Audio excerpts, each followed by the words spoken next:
Baik, Assalamualaikum warahmatullahi wabarakatuh. Waalaikumsalam warahmatullahi wabarakatuh. Selamat siang dan salam sejahtera buat kita semua. Siang, Pak. Siang juga, Hari Pak. ini kita melanjutkan ya perkuliahan kita minggu yang lalu dengan topik memori dan virtual memory. Nah, pertemuan kali ini adalah untuk membahas lanjutan dari pertemuan minggu lalu, makanya kita beri judulnya memori dan virtual memory yang kedua.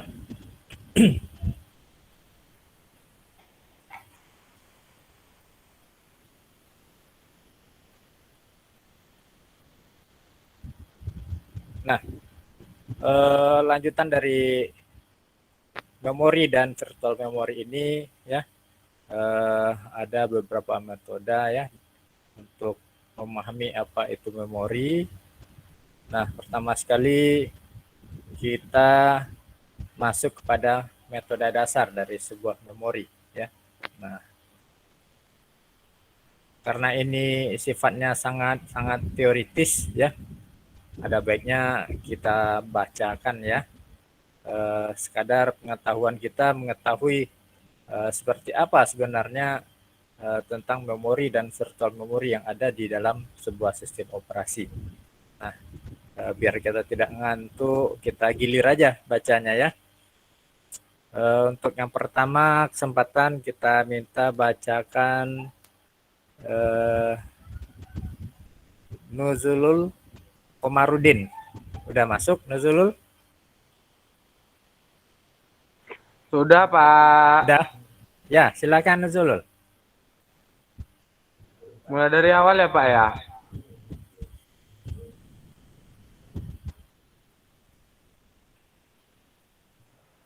Memori fisik dipecah menjadi blok-blok berukuran tetap disebut sebagai frame. Memori logis juga dipecah menjadi blok-blok dengan ukuran yang sama disebut sebagai halaman. Ketika proses akan dieksekusi, halamannya akan diisi ke dalam frames memori, di mana memori mana saja yang tersedia dari penyimpanan cadangan. Penyimpanan cadangan dibagi-bagi menjadi blok-blok berukuran tetap yang sama besarnya dengan frames di memori.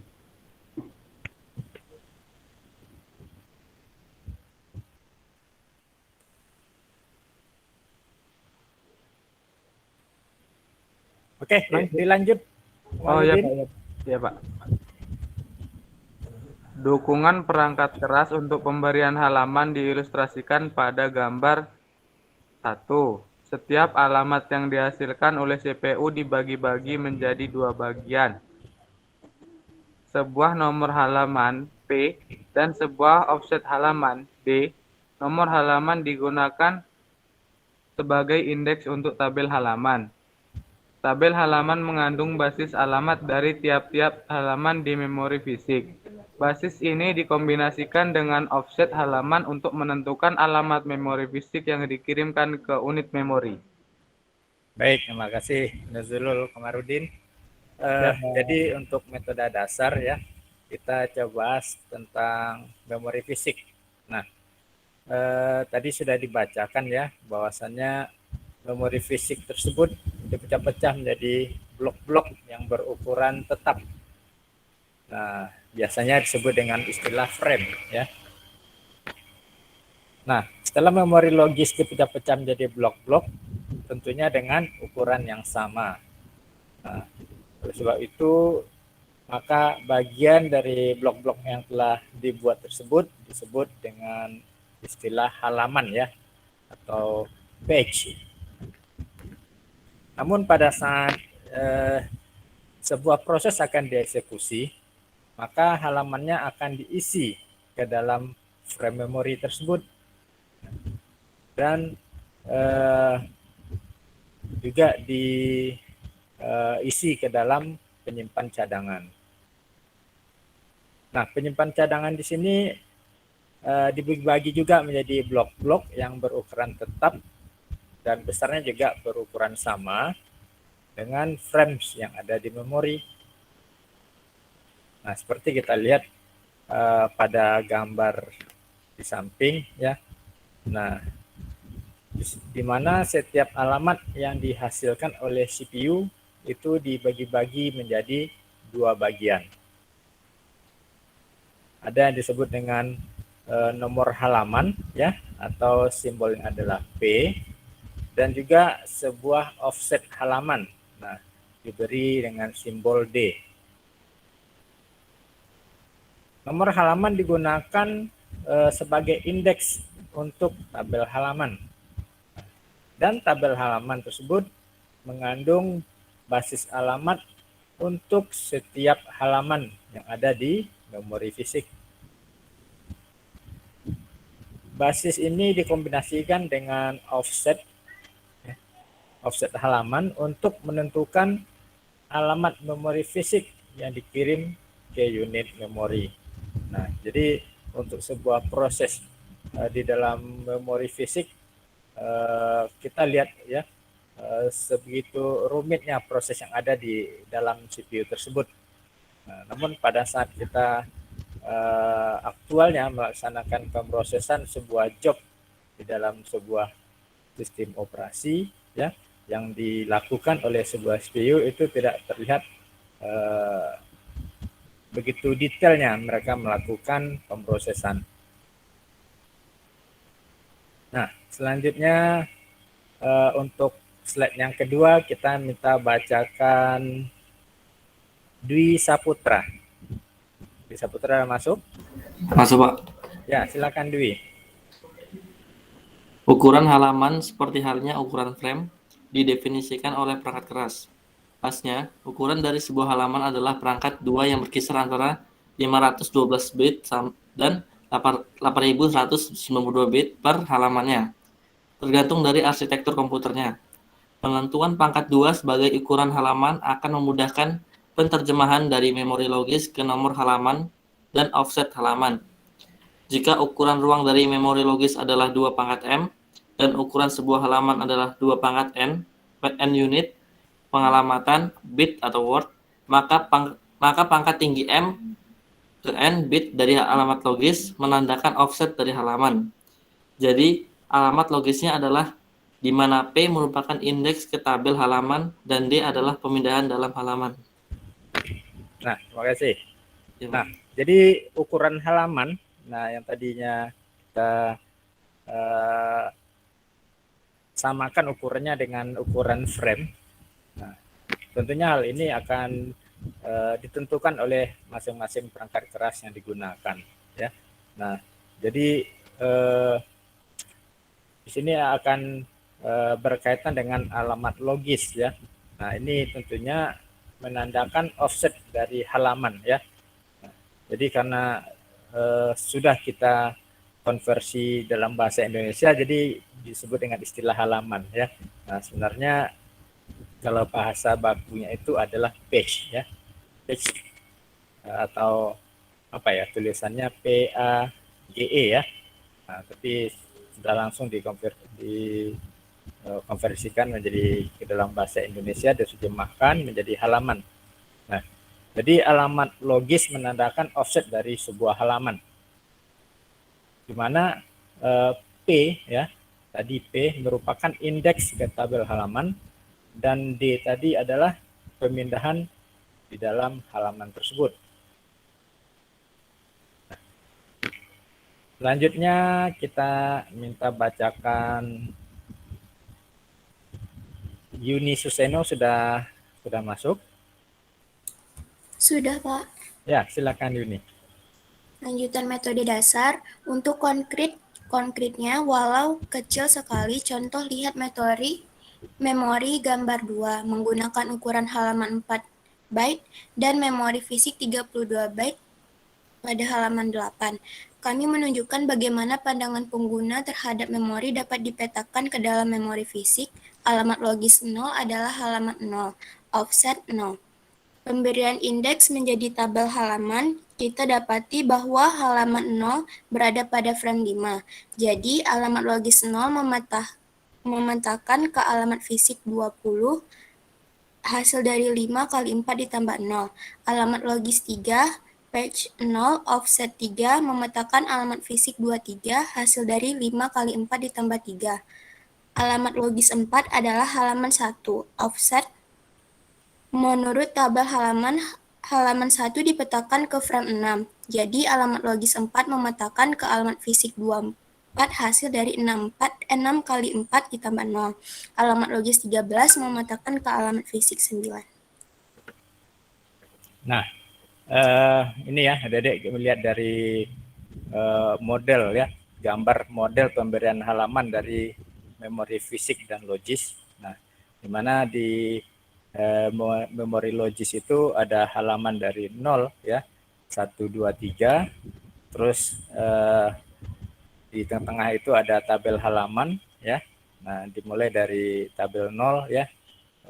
Terus isinya 1, 4, 3 dan 7. Nah, pada gambar yang di sebelah kanan ya. Nah, di situ ada nomor frame. Nah, nomor frame itu dimulai dari angka 0 ya hingga ada 7 frame ya di situ ya. 0 sampai 7. Nah, di mana di dalam memori fisik ya. Nah, di dalam memori fisik tersebut ada alamat logisnya ya. Jadi ada alamat logisnya. Nah, misalnya kita lihat untuk alamat logis 4 ya. Nah, memetakan ke alamat fisik 24 ya. Nah, di mana di situ adalah 6 kali 4 ya ditambah dengan offset 0. Nah, sedangkan alamat logis 13 ya. Nah, itu memetakan ke alamat fisik 9 ya. Nah, ini nanti adik-adik bisa pahami secara perlahan ya, karena ini berkaitan dengan offset dan alamat logis ya. Nah, selanjutnya dukungan untuk perangkat keras. Kita minta bacakan Nadia Gaisha. Nadia sudah masuk?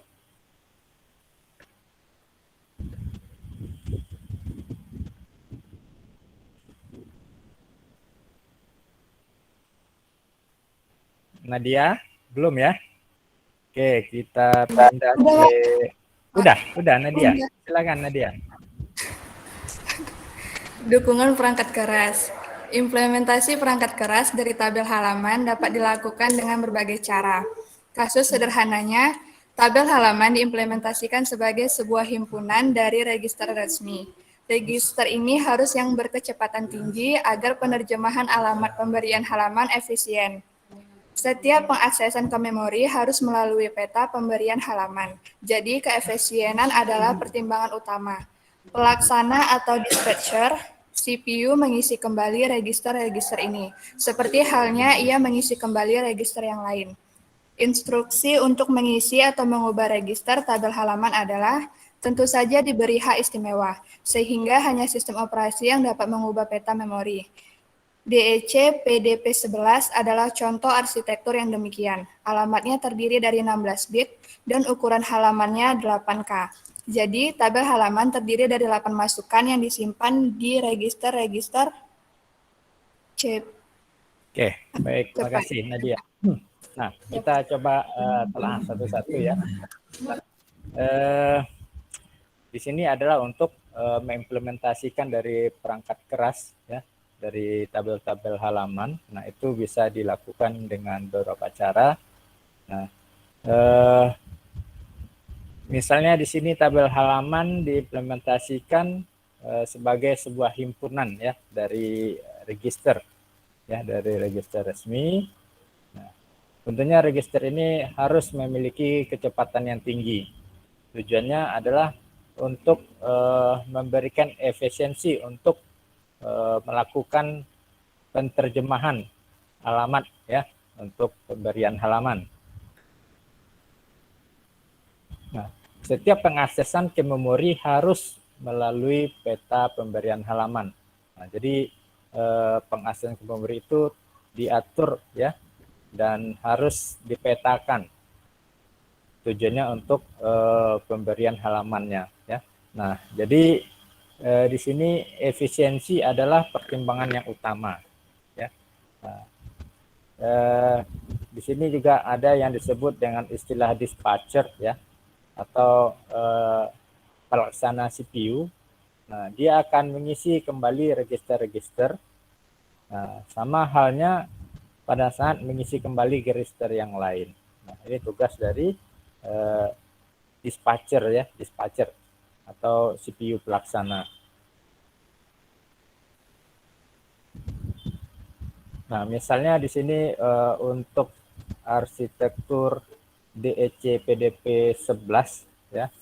Nah, arsitektur daripada DEC ini itu memiliki alamat sebesar 16 bit, ya. Alamatnya 16 bit dan ukuran halamannya adalah 8 kilobyte, ya, 8K. Nah, jadi di sini tabel halamannya terdiri dari 8 masukan, ya, 8 input yang harus disimpan ke dalam register-register yang mempunyai kecepatan yang tinggi. Jadi faktor kecepatan untuk penerjemahan alamat ini sangat penting sekali di dalam sebuah sistem operasi. Nah, semakin tinggi, ya, spek dari prosesornya, tentunya penerimaan alamat ini akan berproses juga sangat cepat sekali.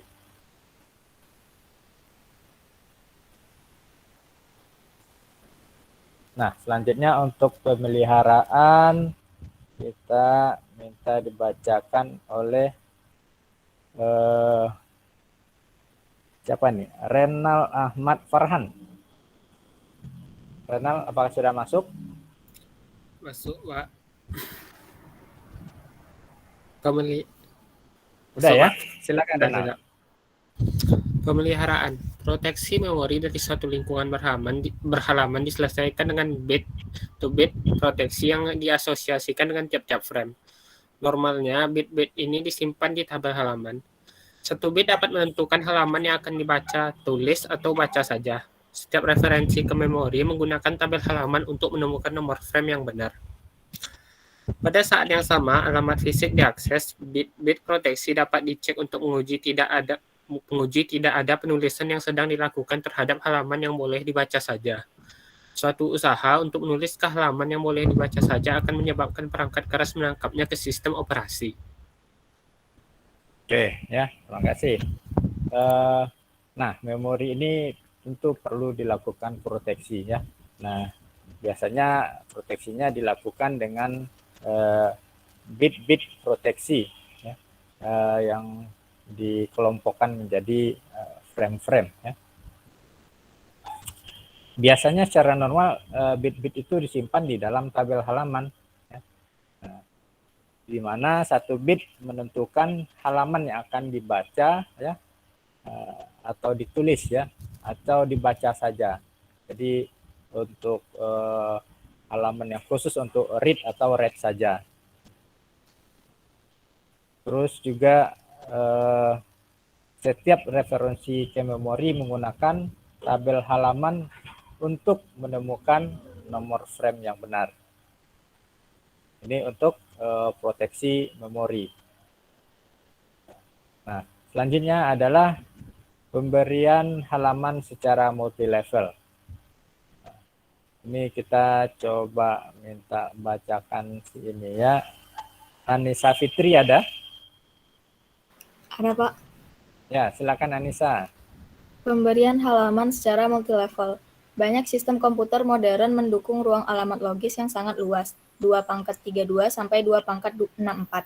Pada lingkungan seperti itu, tabel halamannya sendiri menjadi sangat-sangat berat sekali. Untuk contoh, misalkan suatu sistem dengan ruang alamat logis 32 bit, jika ukuran halaman di sistem seperti itu adalah 4 kilobyte, 2 pangkat 12, maka tabel halaman mungkin berisi sampai 1 juta masukan, 2 pangkat 32 per 2 pangkat 12. Karena masing-masing masukan terdiri atas 4 byte, tiap-tiap proses mungkin perlu ruang alamat fisik sampai 4 megabyte hanya untuk tabel halamannya saja. Oke, nah untuk pemberian halaman, ya, secara multi level, nah ini ruang alamat logisnya itu tergantung kepada sistem prosesornya ya. Nah, jadi ada yang prosesornya ada yang 32 bit dan juga ada yang 64 bit. Di situ tadi dicontohkan ya, misalnya kita memakai prosesor 32 bit ya. Jadi ruang alamat logisnya adalah 32 bit. Tadi dicontohkan di situ jika halaman di sistem tersebut adalah sebesar 4 kilobyte ya. Nah, atau 2/12 ya. Maka tabel halaman kemungkinan berisi lebih dari 1 juta masukan ya. Nah, hal ini dengan hasil yang didapatkan dari 2/32 ya dibagi dengan 2/12. Nah, jadi masing-masing masuknya terdiri dari 4 byte.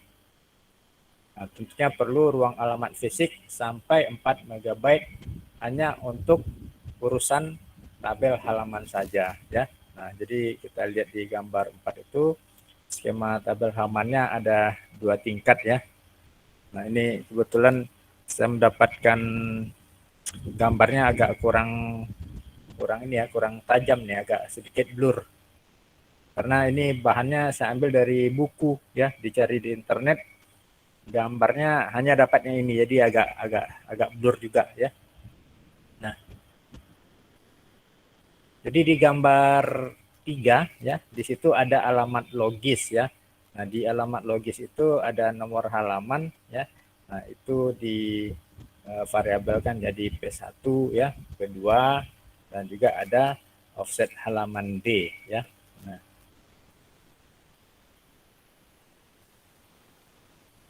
Nah, selanjutnya untuk pemberian halaman multilevel selanjutnya adalah, nah, di sini kita tidak akan mau mengalokasikan tabel halaman secara berdekatan di dalam sebuah memori.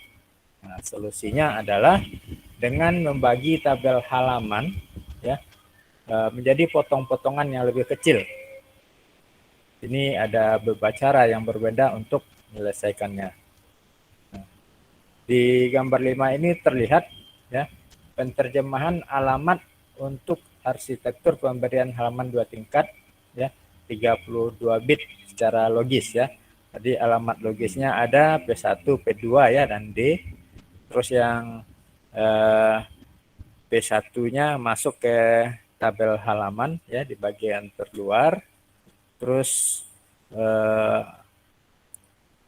yang P2-nya masuk ke halaman dari tabel halaman ya. Nah, sehingga kita melihat yang tadi yang D ya. Nah, yang D itu yang offset pada bagian memori yang di atas. Nah, ini untuk tabel halaman yang dibalik ya. Nah, untuk tabel halaman yang dibalik kita minta bacakan Kevin Samuel ada?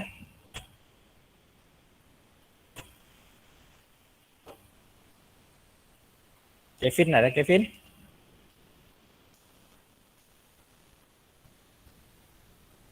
Kayaknya si Kevin tidak ada ya. Kita coba bacakan Rahmat Farid Abdillah. Iya Pak. Ini siapa? Kevin apa Rahmat Farid? Rahmat Pak. Ya, Rahmat Farid. Silakan Rahmat.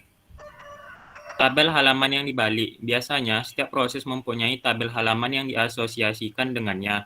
Tabel halaman hanya punya satu masukan untuk setiap halaman proses tersebut sedang digunakan, atau satu slot untuk setiap alamat maya tanpa memperhatikan validitas terakhir. Semenjak halaman referensi proses melalui alamat maya halaman, maka representasi tabel ini adalah alami. Sistem operasi harus menerjemahkan referensi ini ke alamat memori fisik. Semenjak tabel diurutkan berdasarkan alamat maya, sistem operasi dapat menghitung di mana pada tabel yang diasosiasikan dengan masukan alamat fisik, dan untuk menggunakan nilai tersebut secara langsung. Memori yang tersedia untuk semua pengguna dianggap sebagai suatu blok besar memori yang disebut dengan lubang. Pada suatu saat, memori memiliki suatu daftar set lubang atau free list hole. Oke, terima kasih Rahman. Oke, kita masuk ke ini, nanti kita bahas detail di slide yang berikutnya ya. Nanti ada satu slide lagi. Silakan untuk topik berbagi halaman dibacakan oleh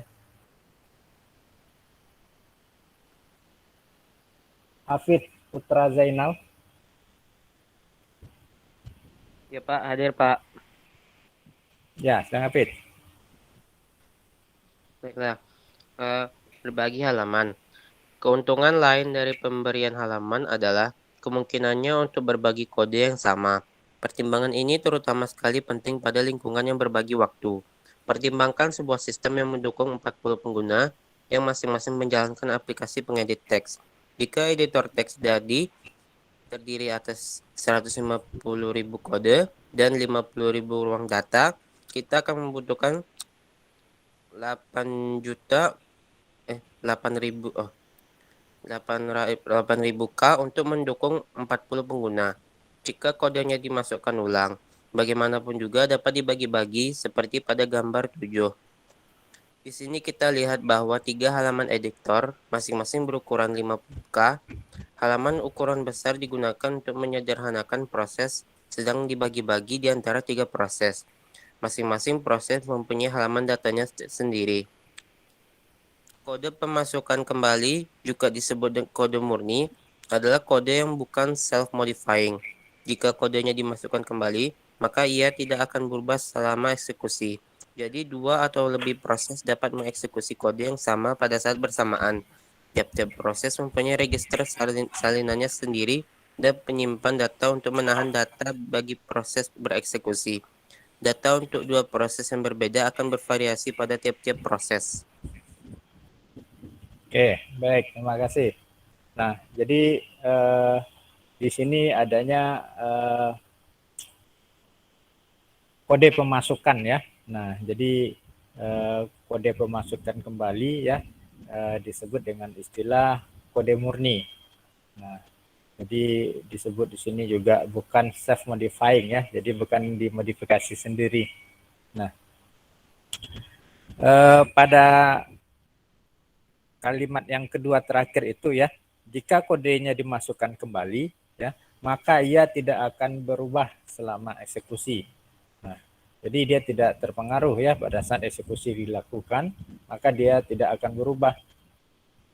2 atau lebih proses dapat mengeksekusi kode yang sama ya.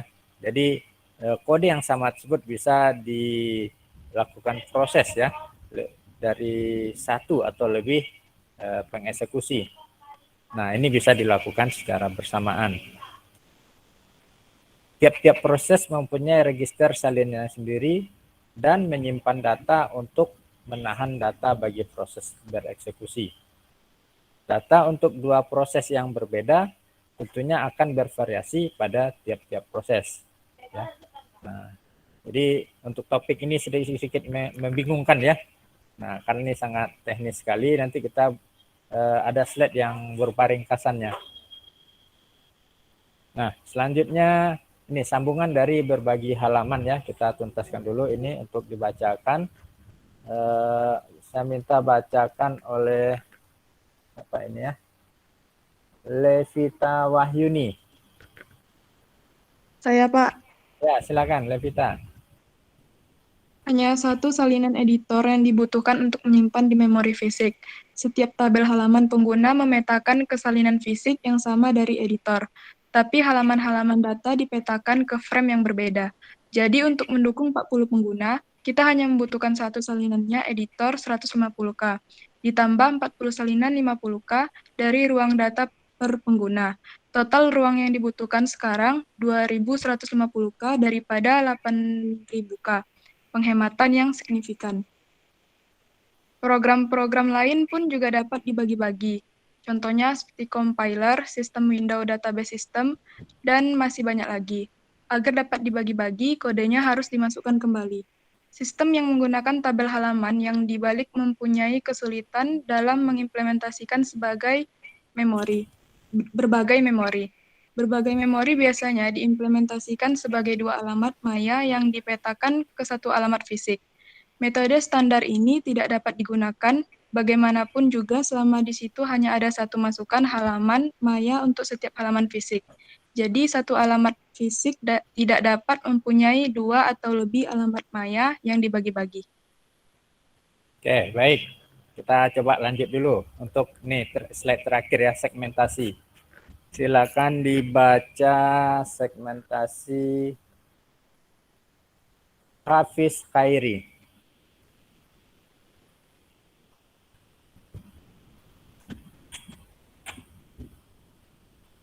Hafiz ada?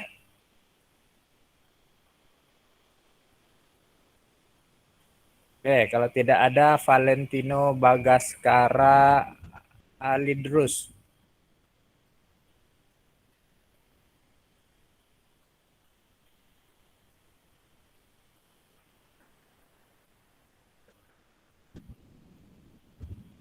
Valentino, nggak ada. Pangidoan Nugroho. Ya, Pak.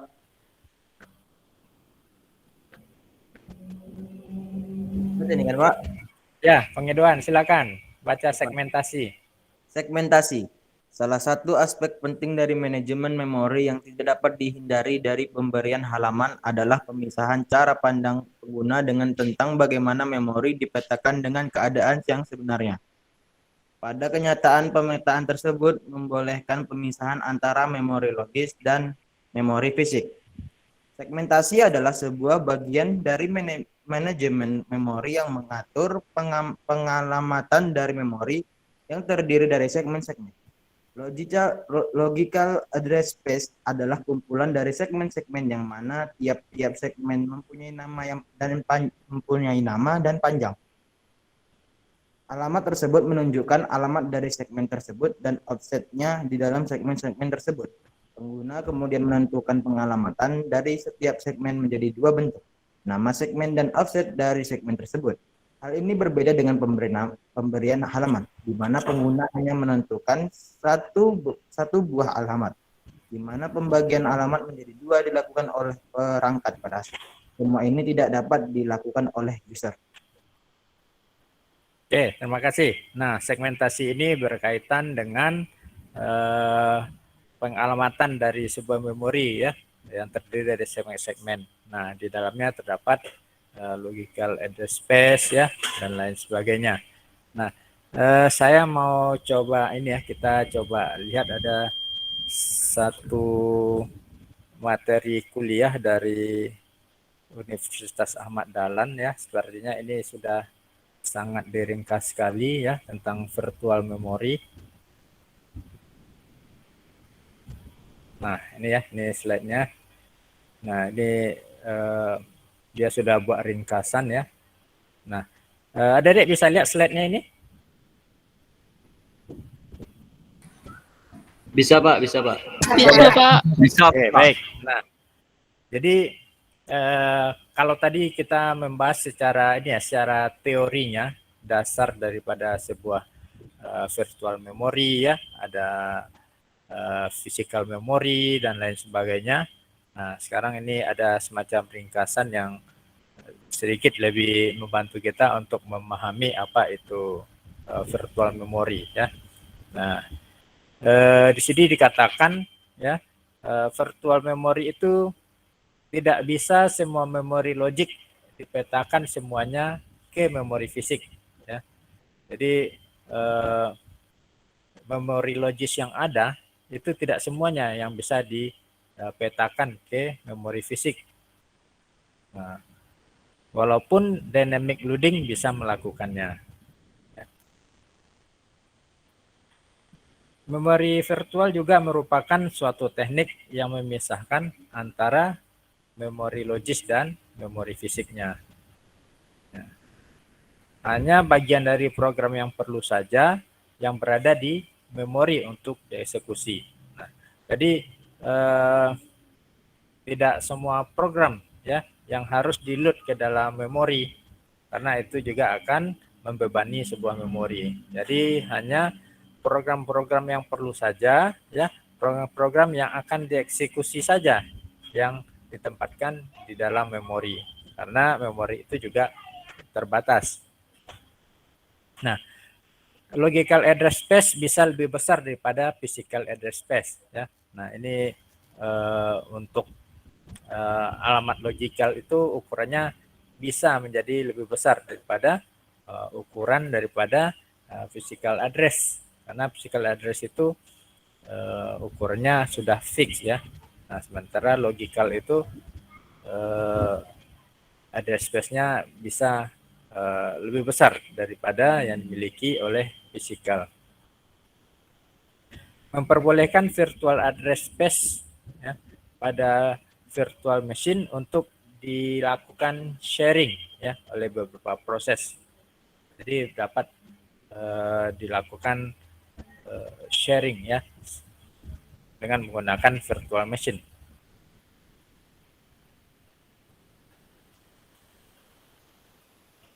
Bisa jadi hanya beberapa bagian dari memori logik yang berada di memori fisik. Nah, sisanya di hard disk ya.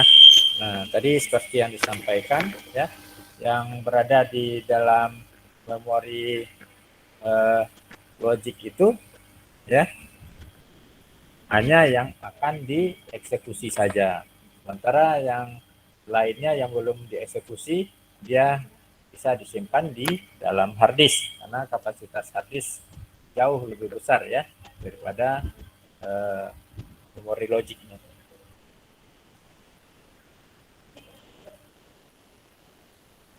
Nah, ini tadi ilustrasi ya virtual memory yang lebih besar dari physical memory.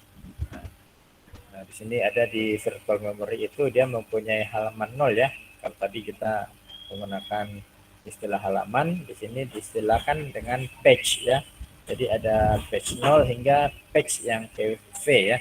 Nah, tadi kita menggunakan page dari 0 hingga page yang ke-7. Nah, ini untuk pemetaan memori tadi ya. Nah, yang akan dimasukkan di dalam physical memory. Nah, physical memory ini ya kapasitasnya sangat-sangat terbatas.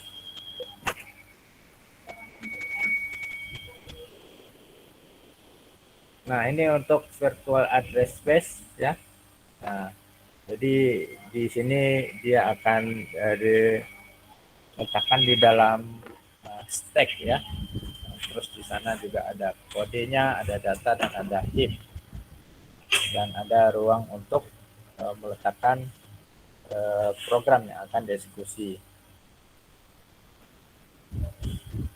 Nah, program yang tidak perlu berada di memori utama ya.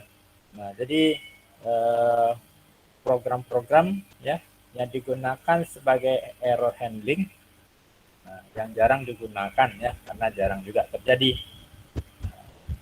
Array, list atau tabel kapasitasnya tidak terpakai semua. Nah, jadi tidak perlu di memori utama ya yang tidak terpakai. Terus fungsi-fungsi yang tidak dipakai juga tidak perlu berada di memori utama. Program-program yang tidak digunakan secara real time. Jadi kalau tidak secara real time tidak perlu juga ditempatkan di memori utama. Konsep virtual memory ya. Nah, itu dikenalkan pertama kali oleh Fotheringham ya pada tahun 61. Dia menggunakan sistem komputer yang berada di universitas ya. Yang berada di Manchester, Inggris ya. Nah, dia menggunakan sistem komputer Atlas, di mana kecepatan maksimum eksekusi proses di memori virtual dapat sama ya. Tetapi tidak pernah melampaui kecepatan eksekusi proses yang sama di sistem tanpa menggunakan memori virtual ya.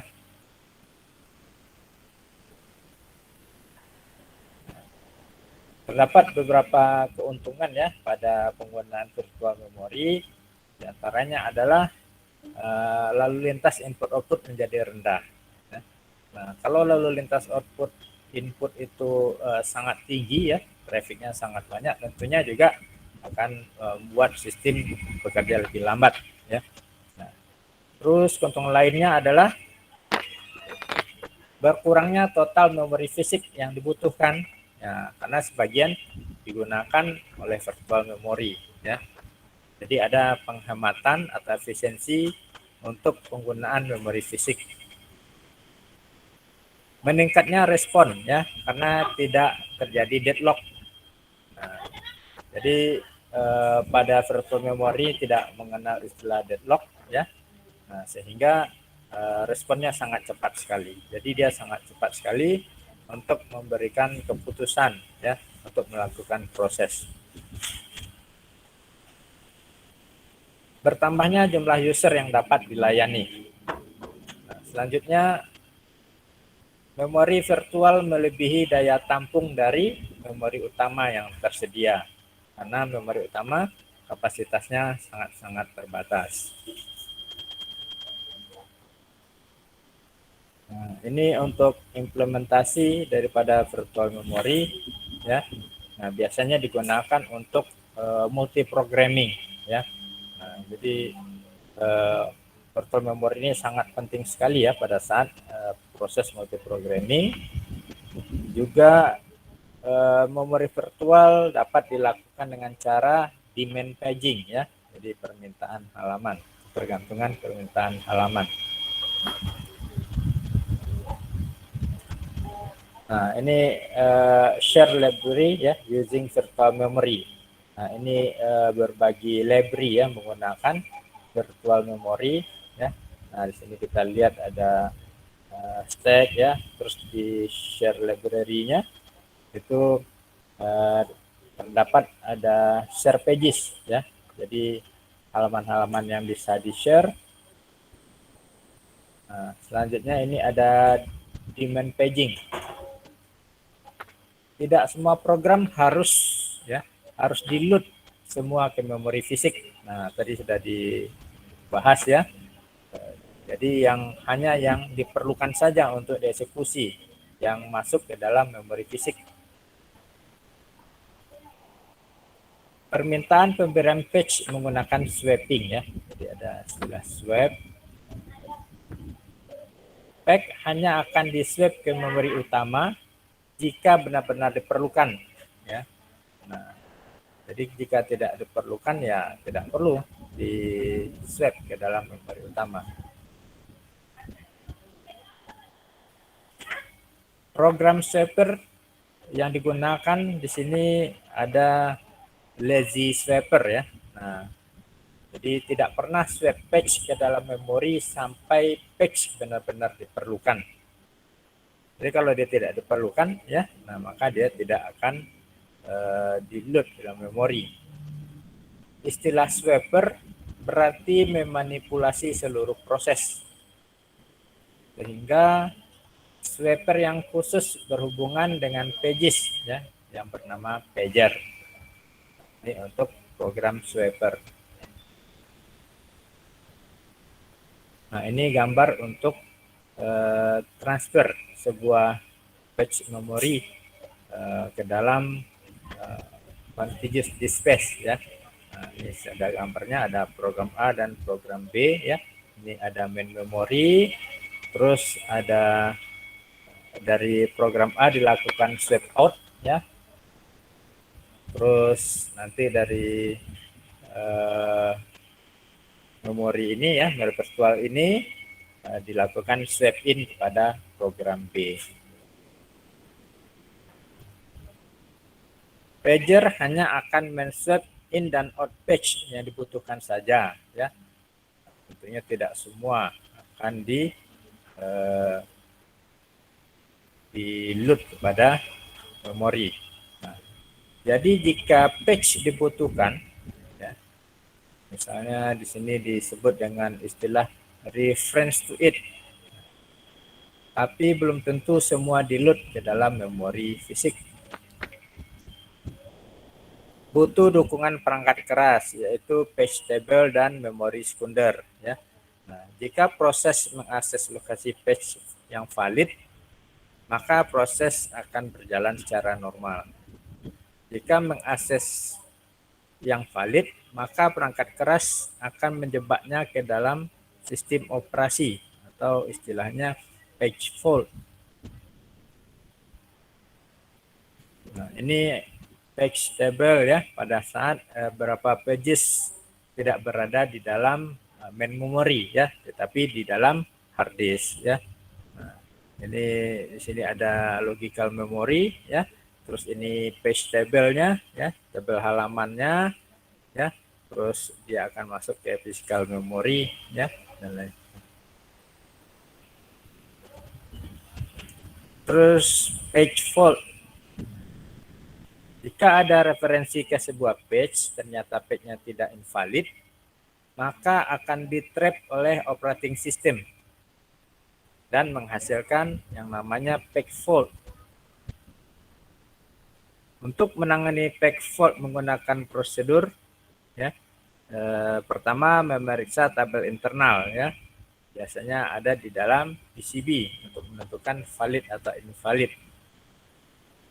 Jika invalid, proses disuspend. Jika valid tapi proses belum dibawa ke page, maka dibawa kepada page memory.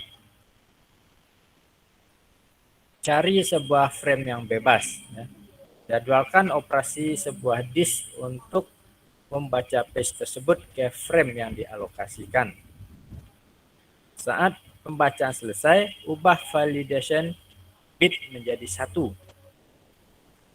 Yang berarti page telah ada di memori. Terus selanjutnya ulangi lagi instruksi program yang di-trap dari awal sehingga bisa berjalan dengan baik ya. Nah, ini untuk menangani page fault.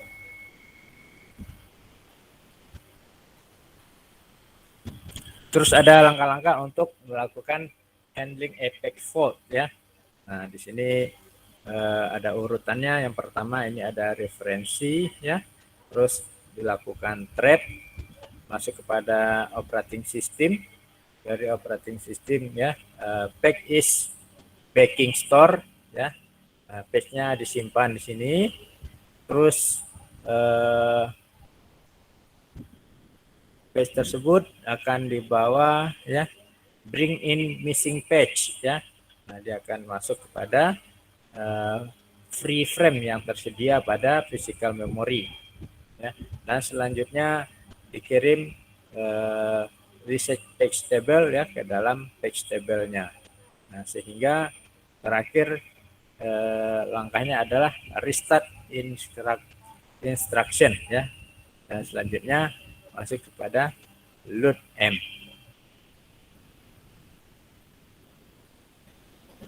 Yang dibutuhkan oleh demand paging ya. Nah, yaitu pertama page table yang berisi valid dan invalid bit.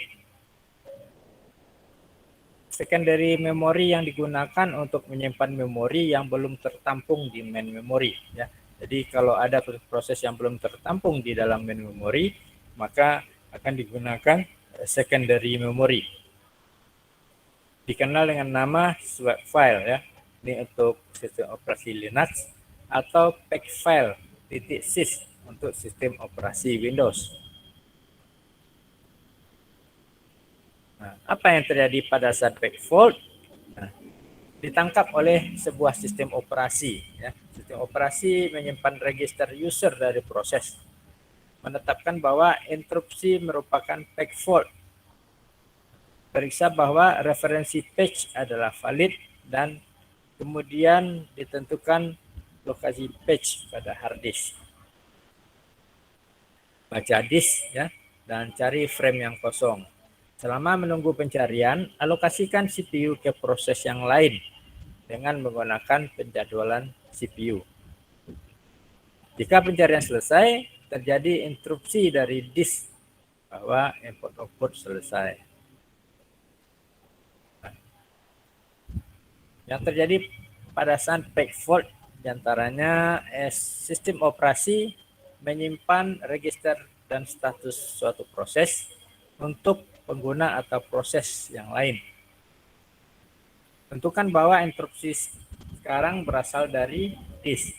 Lakukan pengubahan page table bahwa page telah berada di memori. Selanjutnya tunggu CPU selesai dari proses yang tadi.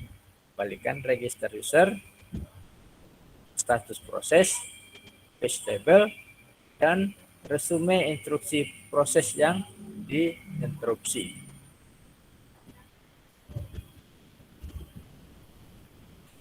Nah, ini masih bahasan tentang page fault ya.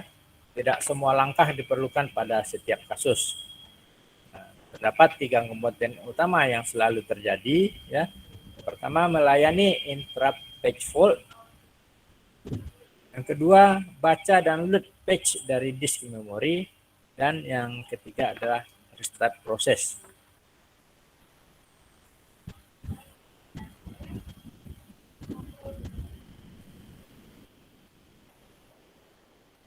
Nah, ini virtual machine untuk proses creation ya, pembuatan. Nah, karena diperlukan untuk menggandakan proses atau proses creation, maka harus diketahui mana page yang kosong yang akan dialokasikan. Terus menggunakan sistem call fork ya. Nah, sistem operasi biasanya menggunakan teknik zero fill on demand ya. Nah, untuk mengalokasikan page terhadap ya, untuk mengalokasikan page tersebut pada awalnya.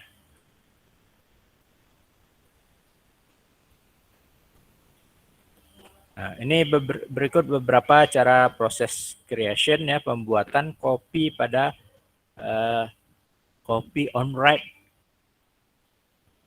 Nah, pada copy on write mengizinkan proses parent and child menginisialisasi page yang sama pada memori ya. Nanti ada proses parent ya, dan juga ada yang disebut dengan istilah child ya. Jika proses menulis pada sebuah page yang di-sharing, maka dibuat juga salinannya dari page tersebut dengan menggunakan teknik copy on write. Terlihat jelas bahwa hanya page yang diubah oleh proses child dan parent yang disalin. Sedangkan semua page yang tidak diubah bisa dibagikan ke memori ya, bisa dibagikan ke proses child yang dan parents-nya. Teknik copy on write sering digunakan oleh beberapa sistem operasi saat melakukan penggandaan proses. Nah, misalnya adalah Windows 2000, Linux, dan sistem operasi Solaris 2. Nah, ini bagian sebelum dilakukan modify spec ya. Ini ada prosesnya, terus ada page A, page B, page C. Nah, ini memori proses. Nah, ini adalah proses yang kedua. Nah, ini adalah alur untuk after proses satu modify page ya. Nah, di sini untuk physical memorinya sudah ada page A, page B, dan page C. Yang keempat adalah gabungan dari page A, page B, dan page C.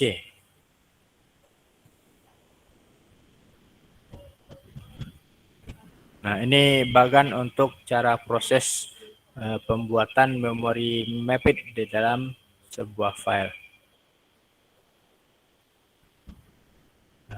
Kira-kira apa yang akan terjadi ya jika tidak ada free frame ya, frame yang gratisan. Sini ada page replacement ya. Nah, terus ada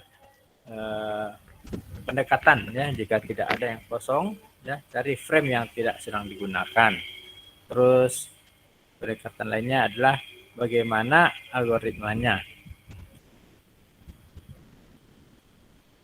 Nah, ini keperluan untuk melakukan pergantian page ya, page replacement.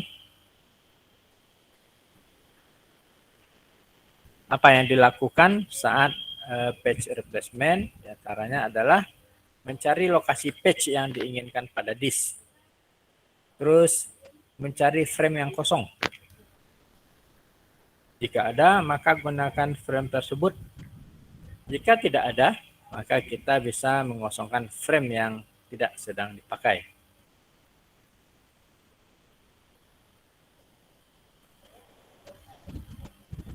Nah, ini adalah tadi ya yang dilakukan oleh Universitas Trisakti. Yang dilakukan saat page replacement ya. Nah, mencari lokasi page yang diinginkan pada disk ya. Nah, kedua, mencari frame yang kosong. Jika frame kosong tersebut ditemukan, maka gunakan frame tersebut. Nah, jika tidak, maka kita bisa mengosongkan frame yang tidak sedang dipakai.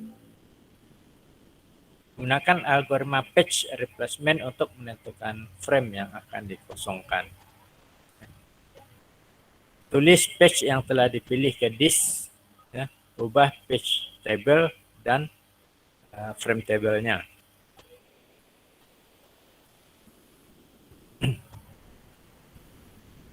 Tulis page yang telah dipilih ke disk, ubah page table dan frame table. Membaca page yang diinginkan ke dalam frame yang kosong. Oke, baik adik-adik, ini bahannya cukup panjang ya. Yang untuk PDF ini nanti saya bisa kirimkan di ini melalui WA group.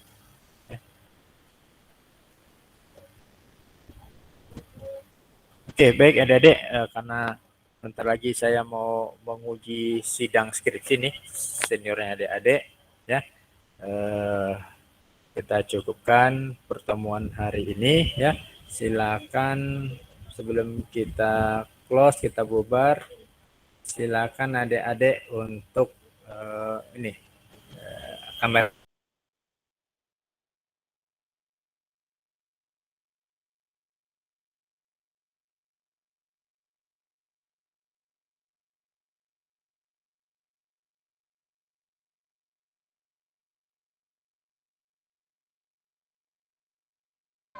Weh, bapaknya udah keluar.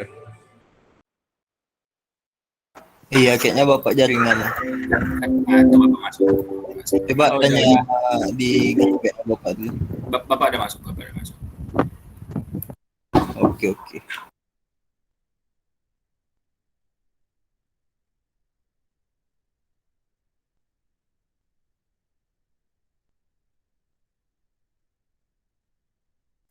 Halo.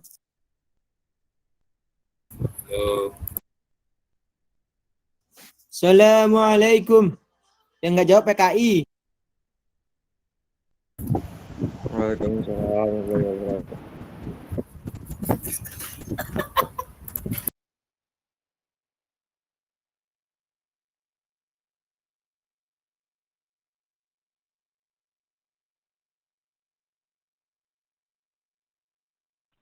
Masih direkam nih loh.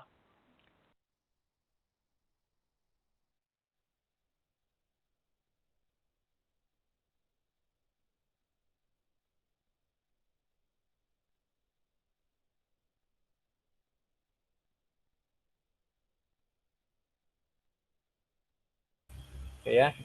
Saya hitung ya. Siap-siap adik-adik. Oke. 1, 2, 3. Oke, slide yang berikutnya.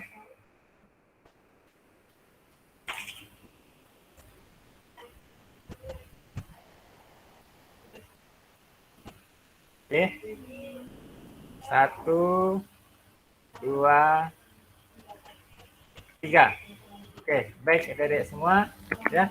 Kita akhiri kuliah hari ini dengan mengucapkan wabillahi taufiq wal hidayah. Wassalamualaikum warahmatullahi wabarakatuh. Selamat sore dan salam sejahtera buat kita semua.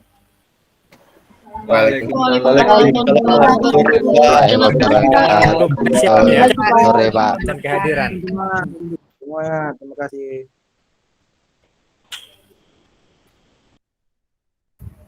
Langsung keluar ya teman-teman, masih di record. Mana tersangka tadi? Enggak gosip dulu, coy. Teman-teman, masih di record. Ini masih di record, teman-teman. Oh, masih di record. Masih di record. Kita dengan penuh sadaran ya ini masih di record. Tolong. Jangan mada, tolong. Sudah aku ingatin ya, serah. Oke, teman-teman. Kita keluar dulu. Assalamualaikum. Waalaikumsalam. Tadi lupa jawab aku. Mantap Bang Edo. Mantap, Bang. Siapa yang bilang tadi? Bang Edo itu. Ayo Farhan, kita keluar Farhan. Kita tersedup bersama Wahyu. Karena ada Wahyu di sini.